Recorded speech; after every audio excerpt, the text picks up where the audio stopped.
What would you do if you discovered a secret that could change your family forever? A secret so big, it could shatter the bond you've worked so hard to build? Today, I'm sharing a story about boundaries, love, and the consequences of crossing lines that should never be crossed. This isn't an easy story to tell, but it's one I hope will make you think about family, about choices, and about the weight of the decisions we make. My name is Madeline Pugh. I'm 39 years old, and I've been a single mother for most of my life. My son, Zion, is 19. He's my everything, my pride, my joy, and the reason I've pushed through so many hard days. But this story isn't just about the love between a mother and her son. It's about how that love can sometimes blur the lines, how good intentions can lead to unintended consequences, and how one moment can change everything. Before we go any further, I need to warn you, this story deals with mature themes. It's about family, relationships, and the challenges of navigating life when things don't go as planned. If these topics make you uncomfortable, this might not be the story for you. But if you're willing to listen, I hope you'll walk away with something to think about. This isn't a story I ever thought I'd tell. It's raw, it's personal, and it's not always easy to hear. But it's real. And sometimes, the hardest stories are the ones that need to be told the most. So, let's start at the beginning. Let me take you back to where it all began, to the moment I realized that the life I thought I knew was about to change forever. Zion and I have always been close. From the moment he was born, it was just the two of us against the world. I remember holding him in my arms for the first time, his tiny fingers wrapped around mine, and thinking, this is it. This is my purpose. Being a single mother wasn't easy, but it was worth it. Every late night, every sacrifice, every tear, it was all for him. When Zion was little, we were inseparable.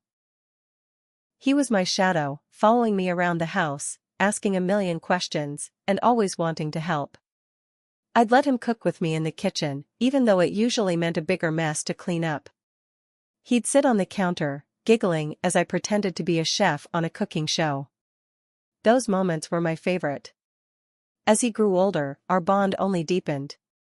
When he started school, I was the one helping him with his homework, cheering him on at soccer games, and comforting him after his first heartbreak.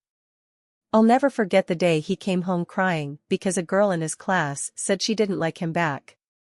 I held him close and told him, one day, someone will see how amazing you are.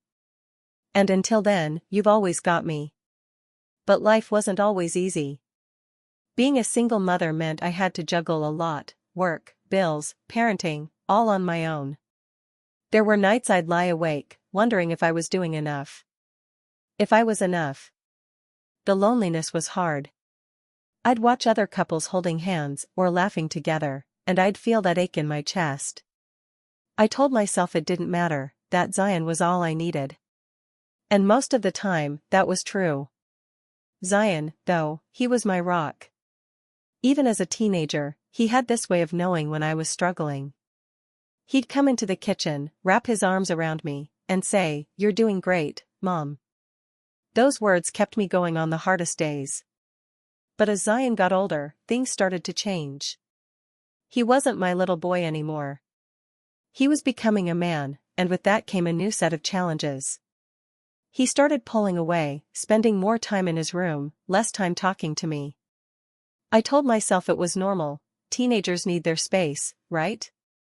But it hurt. I missed the days when he'd tell me everything, when I was the first person he turned to.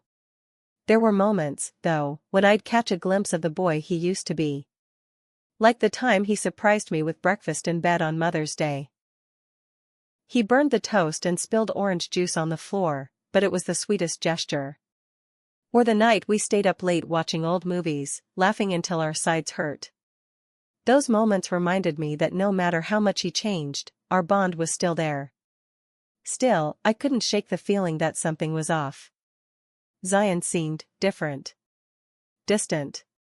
He'd come home late without explaining where he'd been, or he'd snap at me over little things. I tried to give him space, but it was hard.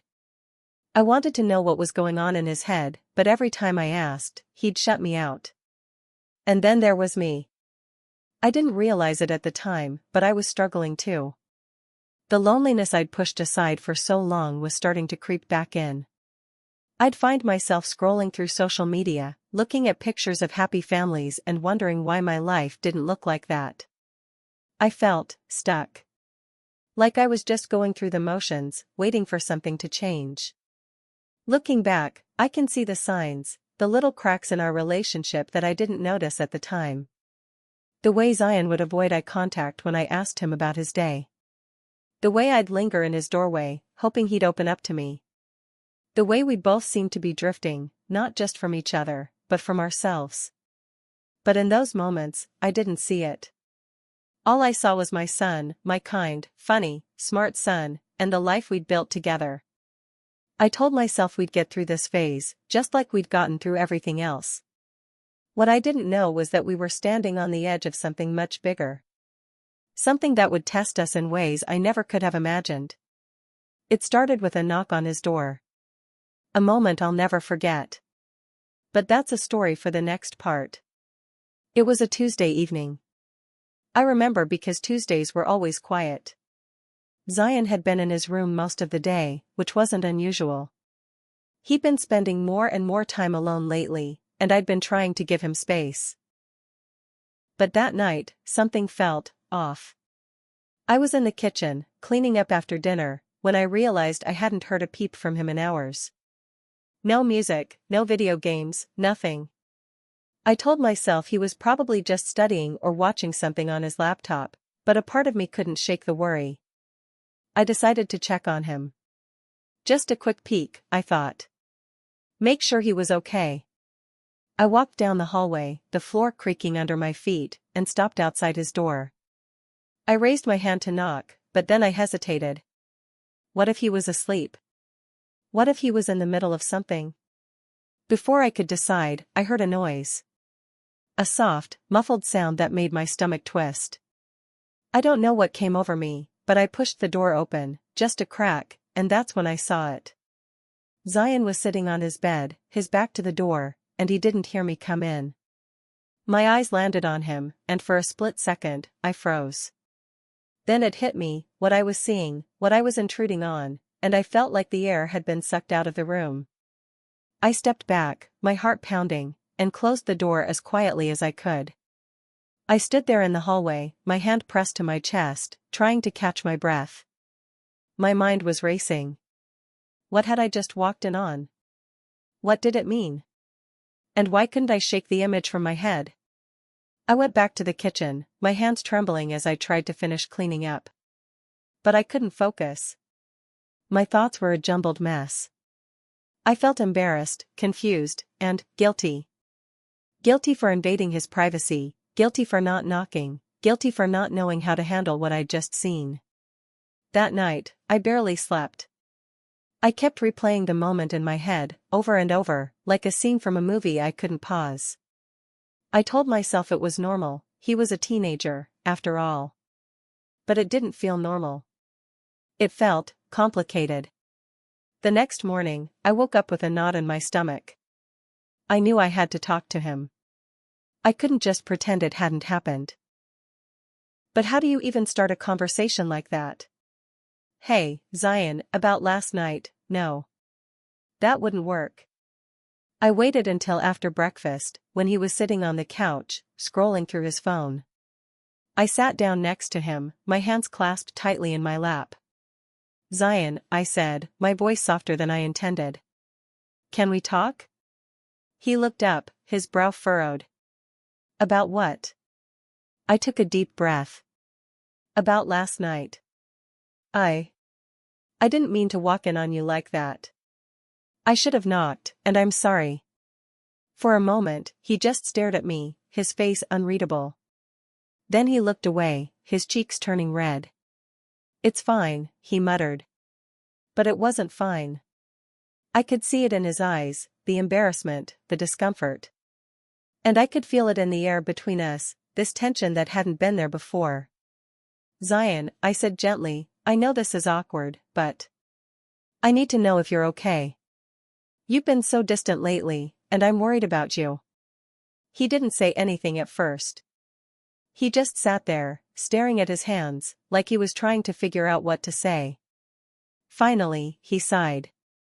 I don't know, Mom. I feel like I'm stuck. Like I don't know who I'm supposed to be. His words hit me like a punch to the chest. I'd been so focused on my own struggles that I hadn't stopped to think about what he might be going through. What do you mean?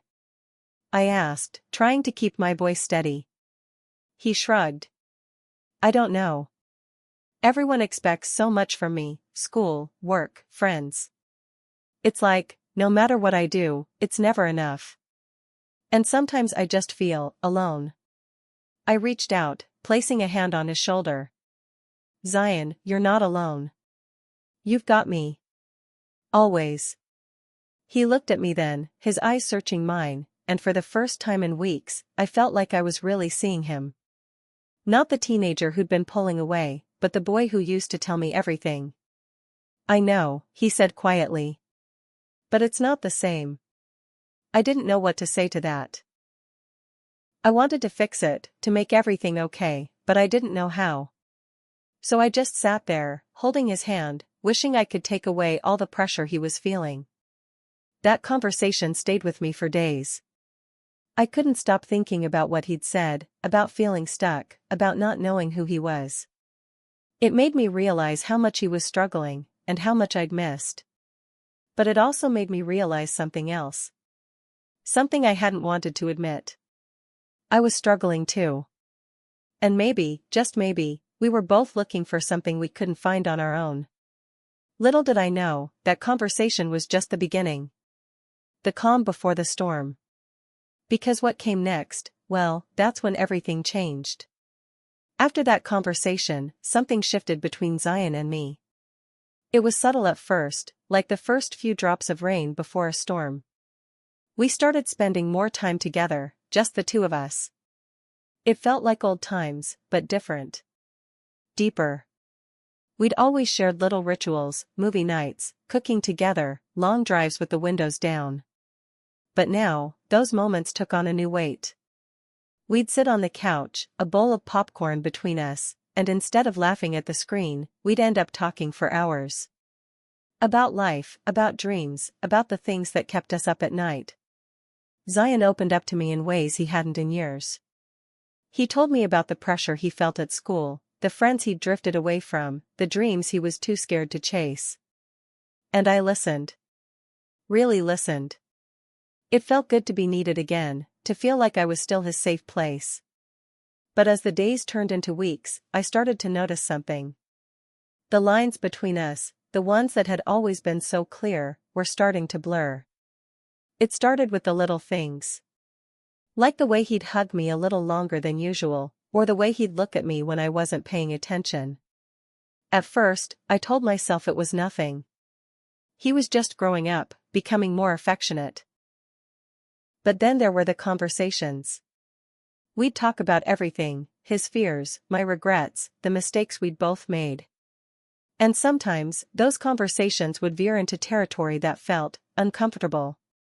Like the time he asked me why I'd never dated after his dad left. Or the night he told me he didn't think he'd ever find someone who understood him the way I did. I didn't know how to respond to things like that. So I'd laugh it off, change the subject, or give him some generic advice.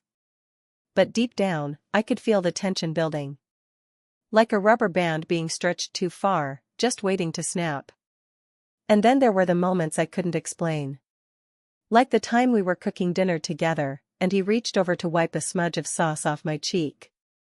His hand lingered for a second too long, and I felt my breath catch. Or the night we were watching a movie, and he rested his head on my shoulder, his arm draped casually around me. I told myself it was innocent. That he was just being affectionate. But a part of me knew it was more than that. And that scared me. The truth is, I was lonely. I hadn't realized how much I'd been craving connection until Zion started filling that void. He was my son, yes, but he was also my friend. My confidant.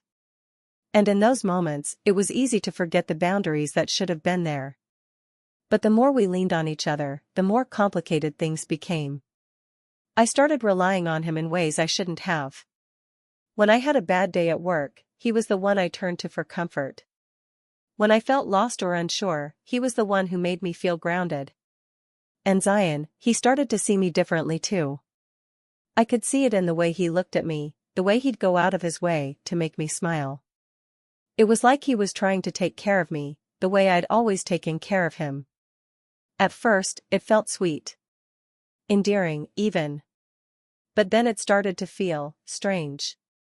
Like we were playing roles we weren't meant to play. One night, it all came to a head. We were sitting on the porch, watching the stars, when he turned to me and said, "Mom, do you ever feel like we're the only two people who really get each other?" I didn't know what to say. His words hung in the air, heavy and loaded, and I could feel the weight of them pressing down on me. "Zion," I said carefully, "you know I'll always be here for you. But there are some things, some lines, we can't cross." He looked at me, his eyes searching mine, and for a moment, I thought he was going to argue. But then he just nodded, his expression unreadable. That night, I lay in bed, staring at the ceiling, my mind racing. I knew something had to change. That we couldn't keep going down this path. But I didn't know how to fix it. How to go back to the way things were before. The truth is, I didn't want to. And that scared me more than anything. Looking back, I can see how we got here. How the loneliness, the longing, the need for connection led us to this place. But at the time, all I could see was the mess we'd made. And it was only going to get worse. It happened on a Friday night. I remember because Fridays were always our thing. We'd order takeout, watch a movie, and just be together. It was our way of unwinding after a long week, a little tradition we'd held on to for years. That night, we decided to watch an old romantic comedy, one of my favorites. We were sitting on the couch, the glow of the TV casting shadows across the room. Zion was next to me, his feet propped up on the coffee table, a bowl of popcorn balanced on his lap. At first, everything felt normal. We laughed at the cheesy lines, made fun of the over-the-top plot, and debated whether the main characters would actually end up together. But as the movie went on, I could feel the mood shifting. There was a scene where the couple shared a heartfelt moment, confessing their feelings for each other.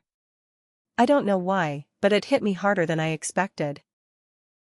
Maybe it was the wine I'd had with dinner, or the loneliness I'd been carrying around for so long. But something about that scene made me ache. I glanced at Zion, and for a moment, our eyes met. There was something in his expression, something I couldn't quite place. And then, before I could stop myself, I said it. "Do you ever wonder if we'll ever find that? Someone who really gets us?" The words were out before I could think about what they meant. Zion didn't say anything at first. He just looked at me, his eyes searching mine, and then he reached out and took my hand. "Mom," he said softly, I think I already have." His words hung in the air, heavy and loaded, and for a moment, I couldn't breathe. I didn't know what to say, what to do. All I knew was that something had shifted between us, something I couldn't take back. And then, in a moment of weakness, I leaned in. It wasn't a kiss, not really. Just a brush of my lips against his forehead, a gesture that might have been innocent under different circumstances. But in that moment, it felt like crossing a line. A line I hadn't even realized we were standing on. Zion pulled back, his eyes wide, and I could see the confusion, the shock, written all over his face. And then, without a word, he stood up and walked out of the room. I sat there, frozen, my heart pounding in my chest. What had I just done? What had we just done? The guilt hit me like a tidal wave. I felt sick, ashamed, like I'd betrayed the one person who trusted me the most. I wanted to take it back, to undo the last few minutes, but it was too late.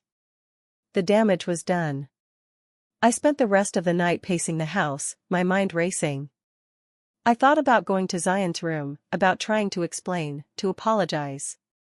But every time I reached for his door, I stopped myself. What could I possibly say? The next morning, I woke up to silence. Zion's door was closed, and when I knocked, there was no answer. I tried to tell myself he just needed space, that we'd talk when he was ready. But deep down, I knew it wasn't that simple. Over the next few days, the distance between us grew. Zion avoided me, spending more time in his room or out with friends. When we did talk, it was strained, like we were both tiptoeing around the elephant in the room. I tried to give him space, to respect his boundaries, but it was hard. I missed him. I missed the way things used to be. But every time I thought about reaching out, I'd remember that night, and the guilt would come rushing back. And then, one evening, it all came to a head. I was in the kitchen, trying to focus on making dinner, when Zion walked in. He stood there for a moment, just watching me, and then he said, "Why are you avoiding me?" His words caught me off guard. I turned to face him, my hand still clutching a wooden spoon. "I'm not avoiding you," I said, though we both knew it wasn't true. "Yes, you are," he said, his voice rising. "Ever since that night, you've been acting like I don't even exist." I could hear the hurt in his voice, and it broke my heart. "Zion, I'm not trying to push you away. I thought you needed space." "I don't need space," he snapped. "I need you to stop treating me like I'm some kind of stranger." His words hit me like a punch to the gut. I wanted to explain, to tell him how sorry I was, how much I regretted what had happened. But before I could say anything, he turned and walked out of the room. That night, I lay in bed, staring at the ceiling, my mind racing. I knew I'd messed up. That I'd let things go too far, that I'd failed to protect the one relationship that mattered most. But the truth is, I didn't know how to fix it. How to go back to the way things were before. And that scared me more than anything. Because the more I thought about it, the more I realized that maybe we couldn't go back. Maybe we'd crossed a line that couldn't be uncrossed. And if that was true, then I didn't know what came next. The fallout from that night didn't just affect Zion and me. It sent shockwaves through our entire family, touching everyone in ways I hadn't anticipated. The first person to notice something was wrong was my sister, Naomi. Naomi has always been the one who sees what others don't. She's the kind of person who can walk into a room and immediately sense the tension. So when she came over for dinner one evening, it didn't take long for her to pick up on the awkwardness between Zion and me. "What's going on with you two?" she asked, her eyes darting between us as we sat at the table, pushing food around our plates. I tried to brush it off. "Nothing. We're just tired." But Naomi wasn't buying it. She waited until Zion had retreated to his room before cornering me in the kitchen. "Madeline, talk to me. What's going on? You and Zion barely looked at each other all night." I wanted to tell her the truth, to unload everything that had been weighing on me. But the words stuck in my throat. How could I explain something I didn't even fully understand myself? "It's complicated," I said finally, my voice barely above a whisper. Naomi sighed, leaning against the counter. "Look, I don't know what's going on, but I can see it's tearing you apart. And Zion, he's not himself. You need to figure this out before it gets worse." Her words stayed with me long after she left. I knew she was right. I couldn't keep pretending everything was fine. But I didn't know where to start. The next person to weigh in was my best friend, Peyton. We'd been friends since college, and she knew me better than almost anyone. When I finally opened up to her, it all came pouring out, the guilt, the confusion, the fear that I'd ruined the most important relationship in my life. Peyton listened without judgment, her expression thoughtful. "Madeline," she said gently, "you're human. You made a mistake. But that doesn't mean you can't fix it." "How?" I asked, my voice breaking. "How do I fix something like this?" "Start by forgiving yourself," she said.